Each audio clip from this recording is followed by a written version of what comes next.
मैं विष्णु गोपाल, हिंदी अध्यापक, mother Athena school, Badaun. प्यारे बच्चों, आज हम आपकी कक्षा 8 की हिंदी वसंत की पाठ्य पुस्तक का 18वां पाठ लेकर के प्रस्तुत हुए हैं। पाठ का नाम है टोपी। ये एक कहानी है, टोपी, और बड़ी रोचक कहानी है। बड़े इसको पढ़ने में आपको बहुत आनंद आएगा। टोपी नामक कहानी पाठ में लेखक सृंजय ने लोक कथा का पुनर्सृजन किया है। ये कहानी अत्यंत गहरा सामाजिक सरोकार रखती है। समाज से इसका बहुत गहरा संबंध है। समाज को की जो विसंगतियां, समाज में जो कठिनाइयां समाज के लोगों को शासन सत्ता के द्वारा होती हैं, उसका वर्णन इसमें बड़ा मार्मिक ढंग से किया गया है। ये कथा राजा के शासन से जनता के संबंधों की समीक्षा भी करती है। इसके माध्यम से राजतंत्र और लोकतंत्र का अंतर भी रोचक ढंग से समझा जा सकता है। कहानी की प्रमुख पात्र नन्ही गौरैया के दृढ़ निश्चय और उसके प्रयासों से कोई भी प्रेरित हो सकता है। नन्ही सी चिड़िया है, छोटी सी चिड़िया है। उसके मन में जो इच्छा हुई, जो अभिलाषा हुई कि वो भी कपड़े पहनेगी, और उसके लिए उसने अपने जो गबरा था उससे बहस की। बहस करते हुए उसको एक दिन जब फाहा मिल गया तो उसको सिलवाने के लिए, टोपी बनवाने के लिए वो किन किन के पास गई, क्या क्या उसने किया, सबको उनकी उचित मजदूरी दी और अंत में उसकी टोपी बन गई। और दर्जी ने भी प्रसन्न होकर उसकी इतनी सुंदर टोपी बनाई, उसमें 5 फुंदने जड़ दिए। उस टोपी को पहनकर वो राजा के समीप गई और राजा से उसने बहस की। इस कहानी को पढ़ते समय आपको बहुत आनंद आएगा। कृपया ध्यान से सुनिए और समझिए और कहानी का आनंद लीजिए। एक थी गौरैया। गौरैया का मतलब गौरैया, जिसको हम कह सकते हैं गौरैया। और एक था गबरा, यानी नर गौरैया, जिसको बोलते हैं मादा गौरैया और नर गौरैया। आप जानते, आपने पढ़ा है कि इनकी कोई पहचान नहीं होती है, इसलिए इनको आगे पुल्लिंग और स्त्रीलिंग लगाने के लिए नर और मादा लगाना होता है। तो दोनों ही ये नर और मादा गौरैया थे। दोनों एक दूसरे के परम संगी, जहां जाते, जब भी जाते, साथ ही जाते, साथ हंसते, साथ ही रोते, एक साथ खाते पीते, एक साथ सोते। भिनसार होते ही खोते से निकल पड़ते दाना चुगने, और छुटपुटा होते ही खोते में आ जाते। भिनसार ने सवेरा होते ही, जैसे ही सवेरा हुआ अपने निकल पड़े घोंसलों से बाहर दाना पानी चुगने के लिए, और जैसे ही छुटपुटा हुआ यानी संध्या का समय हुआ, शाम हुआ, अपने घोंसले में आ जाते थे। थकान मिटाते और सारे दिन के देखे सुने में सारे दिन के हिस्सेदारी बटाते। एक शाम गबरैया बोली, आदमी को देखते हो कैसे रंग बिरंगे कपड़े पहनते हैं, कितना फबता है उन पर कपड़ा। खाक फबता है, गबरा तपाक से बोला। कपड़ा पहन लेने के बाद आदमी और बदसूरत लगने लगता है।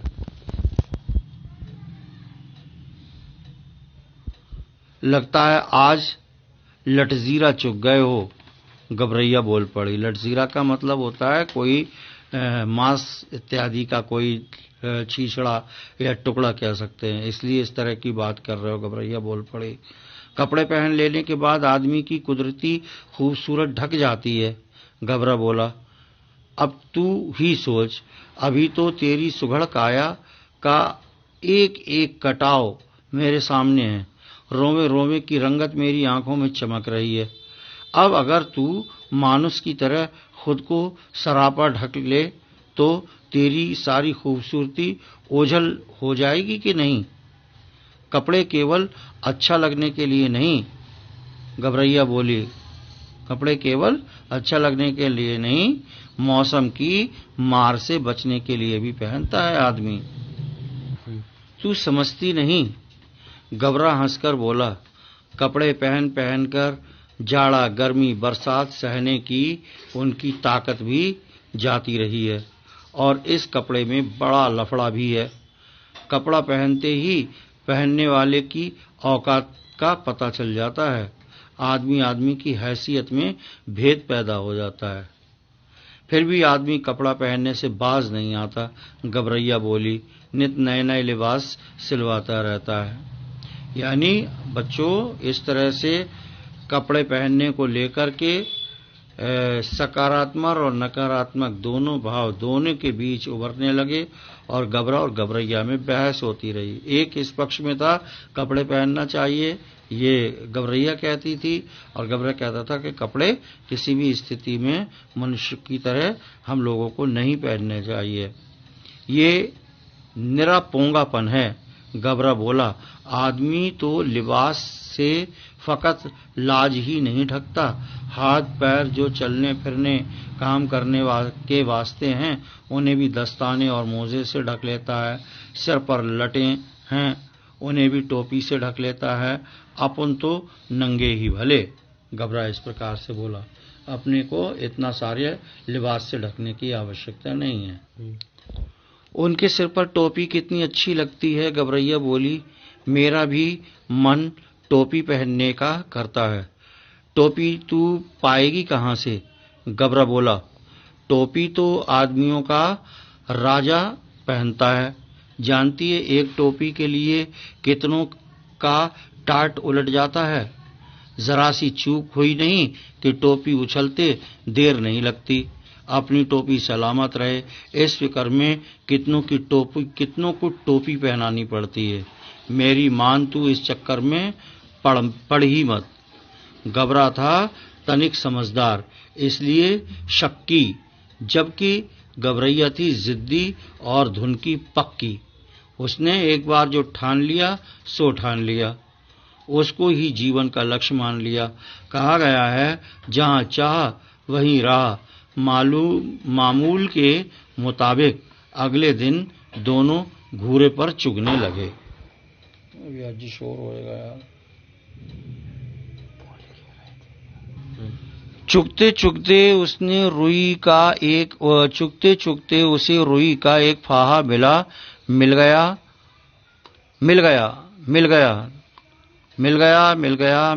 गबरैया मारे खुशी के घूरे पर लौटने लगी। अरे क्या मिल गया रे? गबरे ने चिढ़ाकर पूछा। चिढ़ाकर माने चिढ़ाकर, गबरैया को चिढ़ाकर के पूछा। मिल गया, टोपी का जुगाड़ मिल गया। गबरैया ने गबरे के सामने रुई का फाहा धर दिया। तेरे जैसा ही एक बावरा और था। गबरा बोला। रास्ता चलते चलते उसे अचानक एक दिन पड़ा हुआ चाबुक मिल गया। चाबुक था बड़ा उम्दा और लचकदार, किसी घुड़सवार के हाथ से छूटकर गिर गया होगा। चाबुक हाथ लगते ही बावरा चीखने लगा। चाबुक तो मिल गया, बाकी बचा 3 घोड़ा लगाम जीन।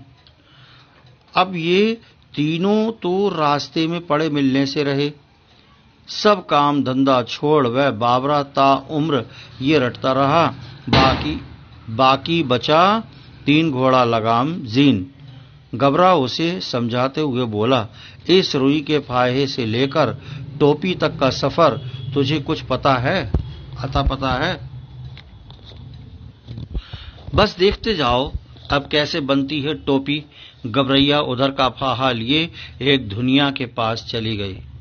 रुई का फाया लेकर एक धुनिया के पास चली गई और बड़े मनोहार से बोली। मनोहार माने प्यार से, प्रेम से बोली, धुनिया भैया इस रुई के फाहे को धुन दो।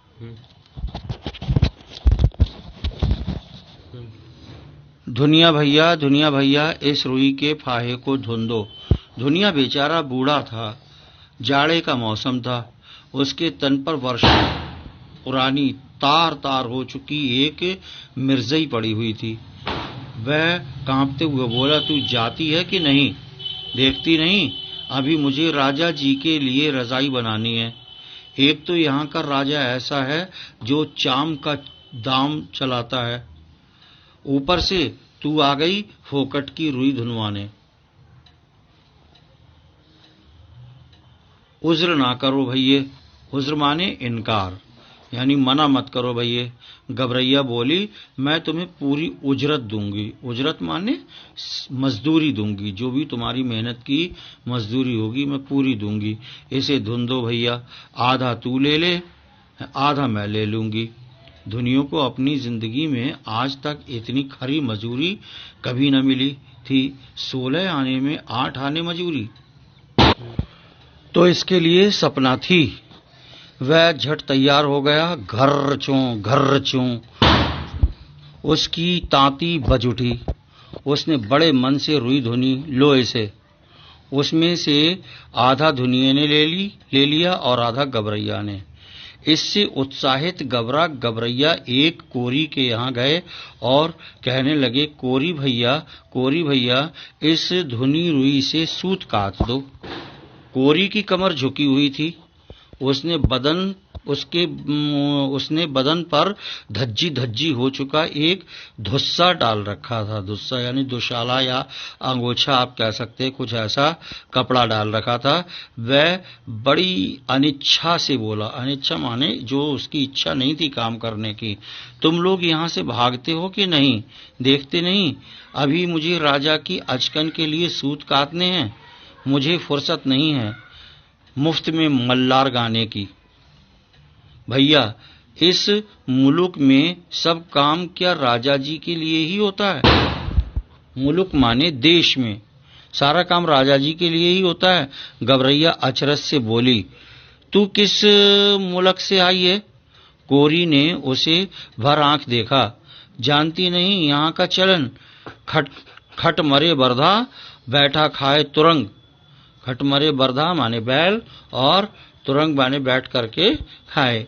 यहाँ सब काम राजा जी के नाम पर और राजा जी के लिए होता है। राजा जी के लଗୁए भगुए भी तो बहुत हैं।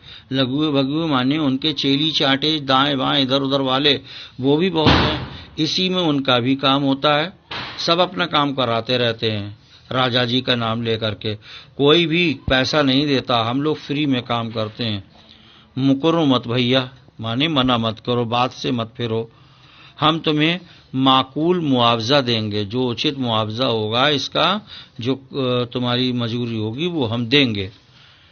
गबरैया बोल पड़ी, इसे काट दो, आधा तुम ले लो, आधा मैं ले लूंगी। कोरी भी तैयार हो गया। इतनी वाजिब मजूरी पर काम न करना मूर्खता होती। तन्न करके उसकी तकली चरखी तो ताता थैया करने लगी, काफी महीन और लच्छेदार सूत काट दिए उसने। कदम कदम पर मिलते कामगारों के सहयोग से गबरैया को आगे बढ़ने पर उकसा दिया। सहयोग ने गबरैया को आगे बढ़ने पर उकसा दिया, यानी उसकी हिम्मत बढ़ गई। वो और आगे जब उसका काम होता चला गया, जरा सा फाया और वो उसमें से आधा आधा देती रही सबको। सबकी हिम्मत बढ़ती गई। गबरैया को भी उससे बड़ा आनंद आया और वो उत्साह से भर गई। इसके बाद वे दोनों एक बुनकर के पास गए और इसरार करने लगे, विनती करने लगे। इसरार का मतलब प्रार्थना करने लगे, बुनकर भैया इस कते सूत से कपड़ा बुन दो। बुनकर इन्हें अगबग होकर देखने लगा। अगबग माने बड़ा हैरत वाली उससे देखने लगा। हटते हो, घृणा से देखने लगा। हटते हो कि नहीं यहाँ से? देखते नहीं, अभी मुझे राजा जी के लिए बागा बुनना है।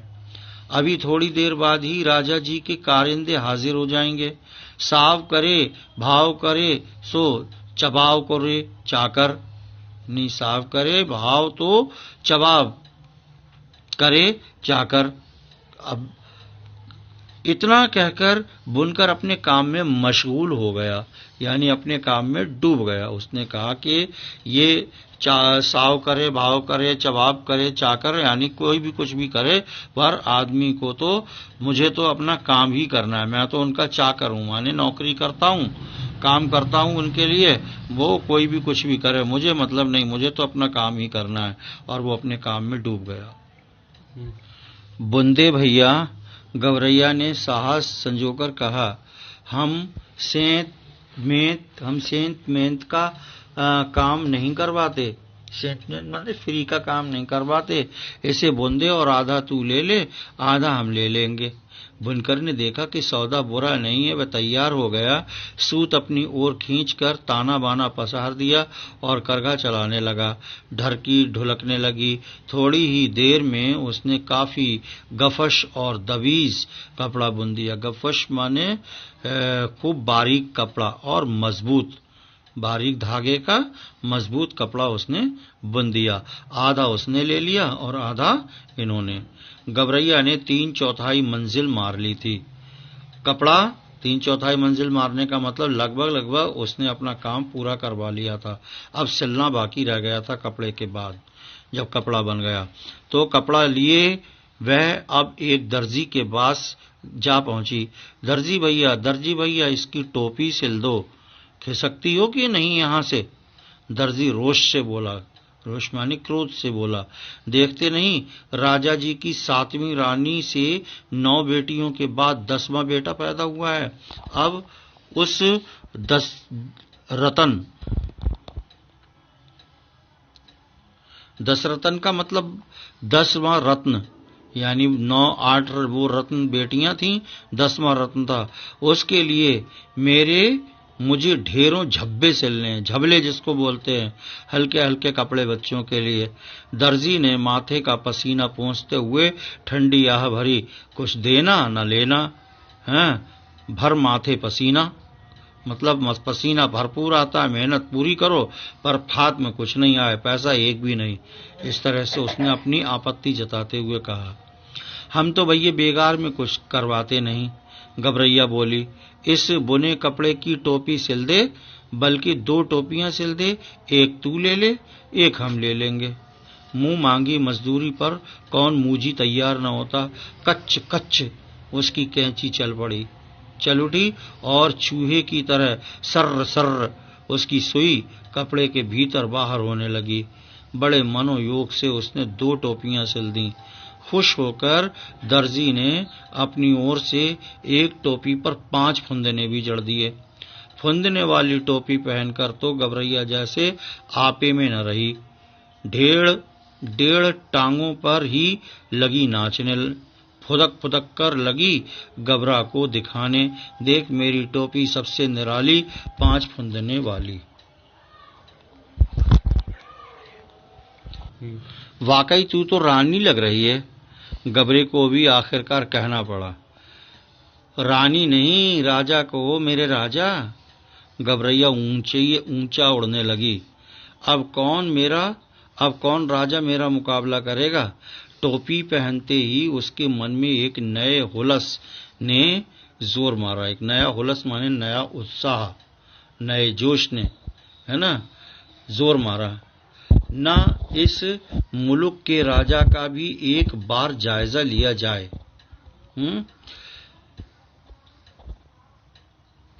जिसके लिए इतने सारे काम होते हैं, इतने सारे, जिसके लिए इतने सारे है, कहीं क्यों ना एक बार इस मुल्क के राजा का भी जायजा लिया, उससे भी मिला जाए, जिसके लिए इतने सारे काम होते हैं, यानी जो फ्री में काम करवाता है उसके सारे प्रजा के लोग इतने परेशान रहते हैं, उससे मिला जाए। उड़ते उड़ते वह राजा के महल के कंगूरे पर जा बैठी।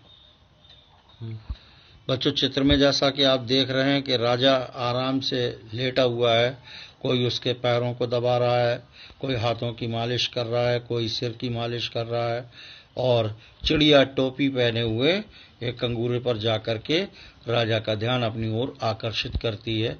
आगे देखिए किस प्रकार से राजा की वार्तालाप चिड़िया से होती है। उसी वक्त राजा अपने चौबारे पर टहलुओं से खुली धूप में फुलेल की मालिश करवा रहा था। राजा उस वक्त अधनंगा बदन और नंगे सिर था। अधनंगा माने कपड़े नहीं पहने होता, उसका शरीर भी अधनंगा था और सिर भी उसका नंगा था, क्योंकि वो अपने शरीर को मालिश करवा रहा था। एक टहलुआ माने काम करने वाला नौकर, उसकी सेवा करने वाला, सिर पर चंपी कर रहा था, तो दूसरा हाथ पांव की उंगलियां फोड़ रहा था। तो तीसरा पीठ पर मुक्की मार रहा था, तो चौथा पिंडली पर गुद्दी काढ़ रहा था। मतलब तरह तरह से उसके शरीर को आराम मिले, कोई तकलीफ न हो, और इस तरह से उसके हर शरीर के अंग को आराम पहुंचाने के लिए हर टहलुआ उसका काम कर रहा था। गबरैया कंगूरे पर से ही चिल्लाई, मेरे सिर पर टोपी, राजा के सिर पर टोपी नहीं, राजा के सिर पर टोपी नहीं। इस तरह से चिल्लाई, मेरे सिर पर टोपी, राजा के सिर पर टोपी नहीं, राजा के सिर पर टोपी नहीं। मालिश करवाते राजा की नजर गबरैया से टकरा गई। गबरैया के सिर पर फुंदनेदार टोपी देखकर उसकी अकल चकरा गई। वह तो लगातार रटे जा रही थी, मेरे सिर पर टोपी, राजा के सिर पर टोपी नहीं। अरे कोई मेरी टोपी लाओ जरा जल्दी। राजा दोनों हाथों से अपना सिर ढकते हुए चिल्लाया। जैसे उसने कहा सुना तो टोपी उसने मंगवाई। टोपी आ गई, राजा ने झट पहन भी ली। देख रही फुदगुद्दी, मेरी टोपी में 5 फुंदने। गबरैया ने अब दूसरा ही राग अलापना शुरू कर दिया। बोलने लगी, मेरी टोपी में 5 फुंदने, राजा की टोपी में 1 भी नहीं। मेरी टोपी में 5 फुंदने, राजा की टोपी में 1 भी नहीं। राजा को बेहद हेठी महसूस हुई। हेठी माने बेइज्जती महसूस हुई। इस मुल्क के महाबली राजा के सामने एक चिड़िया की यह मजाल। वह बुरी तरह बिगड़ गया। इस फुदगुद्दी की गर्दन मसल दो, पखने नोच लो। पखने माने पंख, जिससे ये उड़ती है, इसकी गर्दन मसल दो और इसके पंख नोच डालो। सिपाहियों देर ना करो। क्षमा करें महाराज। क्षमा माने क्षमा, माफ करें। क्षमा करें महाराज। मंत्री ने हाथ जोड़ दिए। मच्छर मार कर हाथ क्यों गंदा करना, आप अपने आप चली जाएगी। एक मंत्री ने हाथ जोड़ करके कहा कि मच्छर मारकर हाथ क्यों गंदा करना, ये तो मच्छर के समान है, इससे अपने हाथ क्यों गंदे करें, अपने आप चली जाएगी। तब राजा सिपाहियों से बोला, ये ऐसे नहीं मानेगी, इसकी टोपी छीन ले आओ, उसे मैं पैरों से ठोकर मारूंगा। एक सिपाही ने गुलेल मारकर गबरैया की टोपी नीचे गिरा दी, तो दूसरे सिपाही ने झट वो टोपी लपक ली और राजा के सामने पेश कर दिया। राजा टोपी को पैरों से मसलने ही जा रहा था कि उसकी खूबसूरती देखकर दंग रह गया। टोपी जितनी खूबसूरत थी, सुंदर थी, राजा को बड़ा आश्चर्य हुआ। इतनी सुंदर टोपी, कारीगरी के इस नायाब नमूने को देखकर वह जड़ हो गया, वहीं स्थिर रह गया। मेरे राज में मेरे सिवा इतनी खूबसूरत टोपी दूसरे के पास कैसे पहुंची? सोचते हुए राजा उसे उलट पुलट कर देखने लगा। यानी राजा के मन में आई कि मैं इस मुल्क का राजा हूं और इतनी सुंदर टोपी इसके पास, मेरे पास क्यों नहीं? ऐसी सुंदर टोपी किसने बना दी इसके लिए? मेरे राज्य में इतनी नगीना टोपी इस मुल्क में बनाई किसने? राजा के मन में ख्याल आया। अब तो उस हुनरमंद कारीगर की खोज होने लगी। राजा चाहे और पता ना चले, गिरते पड़ते दर्जी हाजिर हुआ। दुहाई अन्नदाता। अब दर्जी ने टोपी बनाई थी तो वो आ गया और उसके सामने गिड़गिड़ाया, दुहाई अन्नदाता, इतनी बढ़िया टोपी तुमने कभी हमारे लिए क्यों नहीं बनाई? मेघों की गड़गड़ाहट की मानंद राजा की आवाज निकली। यानी मेघों माने जो बादल होते हैं उसकी तरह गरजा, गुस्से के मारे उसकी मानंद, यानी बादलों की तरह गरज कर उसने कहा, इतनी बढ़िया टोपी, इतनी अच्छी टोपी तुमने कभी हमारे लिए क्यों नहीं बनाई? दुहाई अन्नदाता, हमें दुहाई नहीं, वजह बताओ। राजा बोला, दुहाई नहीं चाहिए, हमें वजह बताओ, इतनी अच्छी टोपी तुमने हमें क्यों नहीं बनाई? राजा, बहुत उम्दा था सरकार, कपड़ा बहुत उम्दा था सरकार। उम्दा माने बहुत अच्छा, बहुत बढ़िया, मजबूत, घना, पतला कपड़ा था, बहुत अच्छा था, एकदम गफश और दबीज। गफा हुआ एकदम, और दबीज माने बहुत कह सकते हैं कि मजबूत था, पतले धागे से बना हुआ था, इतना बढ़िया कपड़ा था। ऐसा उम्दा कपड़ा किसने बुना? नाक की मानिंद। राजा फूंक मारने लगा। जैसे सांप फुनकारे मारता है उस तरह से फूंक मारने लगा क्रोध से। इतना बढ़िया कपड़ा किसने बुना? गिरते पड़ते बुनकर हाजिर हुआ। माफी बख्शें सरकार, हाथ जोड़ करके बोला माफ कर दें सरकार। एक एक गिरफ्तार होकर के पकड़ कर आने लगे राजा के सामने। माफी नहीं, वजह बताओ। सूत बड़ा उम्दा था सरकार, एकदम महीन और लच्छेदार। जिसने भी इसको कपड़े को बनाया था उसने कहा, जिसने सूत काता उसने इतना अच्छा सूत काता था कि कपड़ा एकदम प्लेन, एक सा इतना अच्छा कपड़ा कभी नहीं आया मेरे सामने। तो इतना बढ़िया कपड़ा था, इससे ये बढ़िया बन गया। इतना महीन सूत किसने काता? शेर की मानिंद राजा ने दहाड़ मारी, शेर की तरह चीखने लगा। गिरते पड़ते कोरी हाजिर हुआ। जान बख्शे महाराज। जान नहीं, वजह बताओ। हर किसी से राजा यही कह रहा था, जान नहीं, वजह बताओ, कारण क्या है? ये टोपी इतनी अच्छी बनी कैसे? रुई बड़ी बेहतरीन थी सरकार, एकदम बादलों की तरह धुनी हुई। बादल जैसे होते हैं सफेद साफ, इस तरह से धुनी हुई थी। इतनी बेहतरीन रुई किसने धुनी? बिजली की तरह राजा की आवाज कड़की। हाँफते हाँफते छाती पीटते दुनिया हाजिर हुआ। क्षमा अन्नदाता, क्षमा माने क्षमा अन्नदाता, माफ करें। क्षमा नहीं, वजह बताओ। राजा गुस्से से कांप रहा था। तुम चारों ने मिलकर इस गवरैया का काम किया, हमारे लिए आज तक ऐसा काम क्यों नहीं किया? आपके लिए भी किया है सरकार, दुनिया ने जमीन पर लेटकर कहा। जमीन पर लेट गया दुनिया और माफी मांगने के उद्देश्य से कहने लगा, आगे भी आपके लिए करेंगे सरकार। हमारे लिए अब तक जो काम हुआ है उसमें इतनी नफासत क्यों नहीं थी, इतनी खूबसूरती और सुंदरता क्यों नहीं थी जो तुमने हमारे लिए काम किया? राजा ने कहा। अभय दान ने तो बोलूं सरकार, दुनिया बोला। चलो दिया। राजा बोले, अब बताओ। महाराज, इस गवरैया ने जो भी काम करवाया उसमें आधा हिस्सा दे देती थी।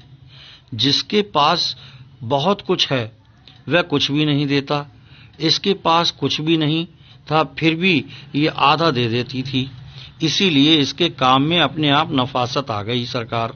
दुनिया दंडवत पर दंडवत किए जा रहा था क्योंकि उसे डर था। प्यारे बच्चों, उसने इतनी बड़ी बात राजा के सामने कहने का साहस किया, हिम्मत किया, इसलिए कह रहा था कि अब तो मैं मारा ही जाऊंगा। कि राजा के सामने कहा उसने कि ये तो मुझे मजदूरी दे रही थी, तो जो पैसा देता उसका काम अपने आप बहुत अच्छा होता है और हम तो आपका काम हमेशा फ्री में करते हैं, तो इतनी नफासत उसमें कैसे आ सकती है? उसके कहने का भाव ये था। देख ले राजा, देख ले राजा, आंख की उंगली डालकर देख ले, आंख में उंगली डालकर देख ले, इसके लिए पूरे मोल चुकाए हैं, बेकार की नहीं है ये। गवरैया फिर चिल्लाने लगी, ये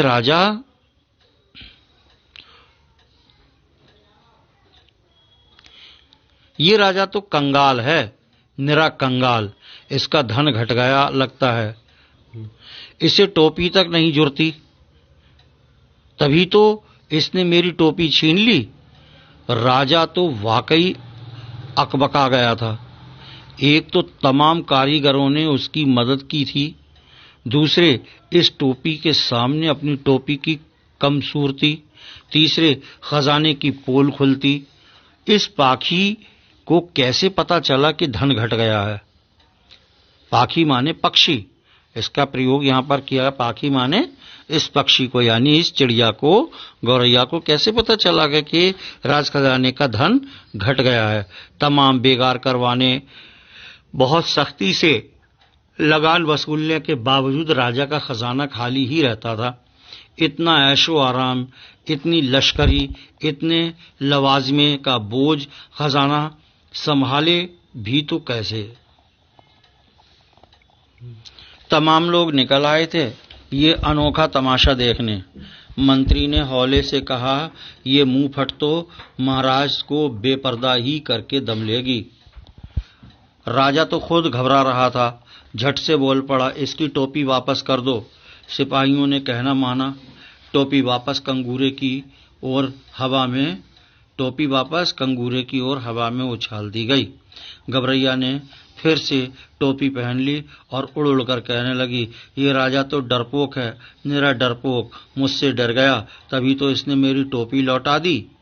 कौन? इस मुंह फटके मुंह लगे। क्यों मंत्री जी? कहकर राजा ने अपनी टोपी कसकर जकड़ ली। प्यारे बच्चों, इस प्रकार से कहते हैं कि जब अपनी कमजोरी होती है तो कहीं न कहीं हम उससे हार मानते हैं। राजा अपने आप में कमजोर था, प्रजा उससे दुखी थी, फ्री में काम करवाता था और चिड़िया ने उसकी असलियत सामने ला दी, उसकी पोल खोल दी और उसका भरपूर अपमान हुआ। और जब ऐसा कोई गलत काम करता है तो फिर उससे जीतना मुश्किल हो जाता है। तो इस प्रकार से आपको कहानी कैसी लगी आप बताएं, और इसके बाद आइए इस कहानी के प्रश्नोत्तर की ओर चलते हैं। कक्षा 8 हिंदी वसंत पाठ 18 टोपी प्रश्न अभ्यास का पहला प्रश्न देखिए। गवरैया और गबरा के बीच किस बात पर बहस हुई और गवरैया को अपनी इच्छा पूरी करने का अवसर कैसे मिला? गवरैया और गबरा के बीच रंग बिरंगे कपड़े पहने जाने को लेकर बहस हुई। गवरैया का कहना था कि कपड़े पहनकर मनुष्य सुंदर लगता है, जबकि गबरा का मानना था कि कपड़ों को धारण करने से मनुष्य की वास्तविक सुंदरता ढक जाती है। गवरैया कहती थी कि मनुष्य ये कपड़े मौसम की मार से बचने के लिए पहनते हैं, तो गबरा कहता था कि कपड़ों से आदमी की औकात का पता चलता है, उसकी हैसियत का पता चलता है, मनुष्य मनुष्य में भेद का पता चलता है। एक दिन चुगते चुगते घूरे पर गवरैया को रुई का एक फाहा मिल गया, जिससे उसे अपनी इच्छा पूरी करने का अवसर मिला। प्रश्न संख्या 2 देखेंगे। टोपी बनवाने के लिए गवरैया किस किस के पास गई? टोपी बनने तक के एक एक कार्य को लिखें। टोपी बनवाने के लिए गवरैया एक धुनिया के पास गई और उसे आधी रुई देकर रुई धुनवाई। फिर धुनी हुई रुई लेकर वह कोरी के पास गई, उसे भी आधा धागा देकर उससे सूत कतवा लिया। इसी प्रकार वह बुनकर के पास गई, उसे कपड़ा बुनवाया। फिर दर्जी के पास जाकर उसे भी आधा कपड़ा देकर उससे टोपी बनवा ली। इस प्रकार से उसकी बहुत सुंदर टोपी तैयार हुई। गवरैया की टोपी पर दर्जी ने 5 फुंदने क्यों जड़ दिए? गवरैया की टोपी पर दर्जी ने 5 फुंदने इसलिए जड़ दिए क्योंकि दर्जी को वाजिब मजदूरी मिली थी और वह खुश था क्योंकि गवरैया ने उसे मजदूरी में आधा कपड़ा दिया था। गवरैया के स्वभाव से यह प्रमाणित होता है कि कार्य की सफलता के लिए उत्साह आवश्यक है। सफलता के लिए उत्साह की आवश्यकता क्यों पड़ती है? तर्क सहित लिखिए। उत्तर है, कार्य की सफलता के लिए उत्साह की आवश्यकता इसलिए पड़ती है क्योंकि उत्साह के अभाव में कोई भी व्यक्ति या प्राणी काम करने में रुचि नहीं लेगा। उसके लिए वह काम नीरस प्रतीत होगा, वह काम पूरा नहीं कर सकेगा। इसलिए कहा गया है कि मन के हारे हार है, मन के जीते जीत। उत्साह से ही हमारे मन में किसी कार्य के प्रति जागरूकता उत्पन्न होती है। यदि हम किसी भी कार्य को बेमन से करेंगे, मन लगाकर नहीं करेंगे, तो निश्चय ही हमें उस कार्य में पूर्णतया सफलता नहीं मिलेगी। प्रश्न संख्या 5 देखिए। टोपी पहनकर गवरैया राजा को दिखाने क्यों पहुंची, जबकि उसकी बहस गबरा से हुई और वह गबरा के मुंह से अपनी बड़ाई सुन भी चुकी थी, लेकिन राजा से उसकी कोई बहस हुई ही नहीं थी। फिर भी वह राजा को चुनौती देने पहुंची। क्यों? प्रश्न संख्या देखिए, उत्तर इसका 5वें का। टोपी पहनकर गवरैया राजा को दिखाने पहुंची, जबकि उसकी बहस गबरा से हुई ही नहीं थी और वह गबरा के मुंह से अपनी बड़ाई सुन चुकी थी, लेकिन राजा से उसकी बहस हुई ही नहीं थी। फिर भी वह राजा को चुनौती देने पहुंची, क्योंकि टोपी सिलवाने में वह जिन जिन लोगों से मिली वे सब राजा और उसकी फोकट की नीति से भयभीत थे, जिस कारण वे सब गरीब थे। फिर भीड़ के मारे राजा का ही काम करते थे और किसी का काम कर ही नहीं पाते थे। गौरैया को इन सब बातों का पता तब चला जब वह एक एक कर उन सबके पास गई और परेशानी और समस्याओं को उसे झेलना पड़ा। अतः वह राजा को उसकी हैसियत तथा कमियों का एहसास कराना चाहती थी। प्रश्न संख्या 6 देखेंगे। यदि राजा के राज्य के सभी कारीगर अपने अपने श्रम का उचित मूल्य प्राप्त कर रहे होते, तब गबरैया के साथ उन कारीगरों का व्यवहार कैसा होता? यदि राजा के राज्य के सभी कारीगर अपने अपने श्रम का उचित मूल्य पा रहे होते या प्राप्त कर रहे होते, तो गबरैया के साथ उन कारीगरों का व्यवहार सामान्य होता। जैसे वे उससे प्रेम व आदर का व्यवहार करते, वे गबरैया से सामान्य ग्राहक का सा व्यवहार करते, वे उससे उचित श्रम की उचित मजदूरी लेते। प्रश्न संख्या 7 देखेंगे। चारों कारीगर राजा के लिए काम कर रहे थे। एक रजाई बना रहा था, दूसरा अचकन के लिए सूत काट रहा था, तीसरा धागा बुन रहा था, चौथा राजा की 7वीं रानी की 10वीं संतान के लिए झब्बे सिल रहा था। उन चारों ने राजा का काम रोककर गबरैया का काम क्यों किया?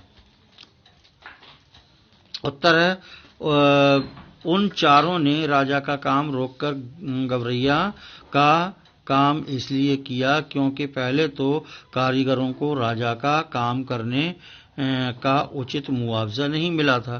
वे निःशुल्क ही उसका काम करते रहते थे। फिर गबरैया ने अपने काम की ठीक आधी मजदूरी उन लोगों को दी थी जो उनके काम की 2 गुनी थी और उन्हें पर्याप्त थी। इसी कारण उन चारों ने गबरैया का काम किया। प्रश्न संख्या 8 देखेंगे बच्चों। किसी कारीगर से बात कीजिए और परिश्रम का उचित मूल्य न मिलने पर उसकी प्रतिक्रिया क्या होगी? ज्ञात कीजिए और लिखिए। उत्तर, कारीगर से बातचीत करने पर पता चला कि यदि उसके परिश्रम का उचित मूल्य नहीं मिला तो वह काम को मन लगाकर नहीं करता है।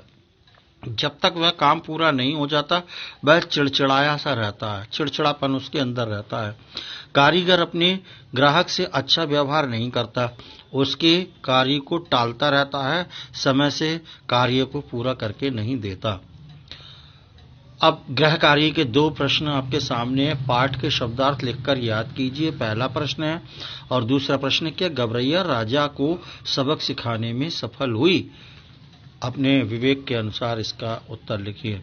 तो प्यारे बच्चों, इस प्रकार आपका वसंत का ये अंतिम पाठ टोपी कहानी समाप्त हुआ। आपको ये कहानी कैसी लगी? अपने विचार व्यक्त कीजिए।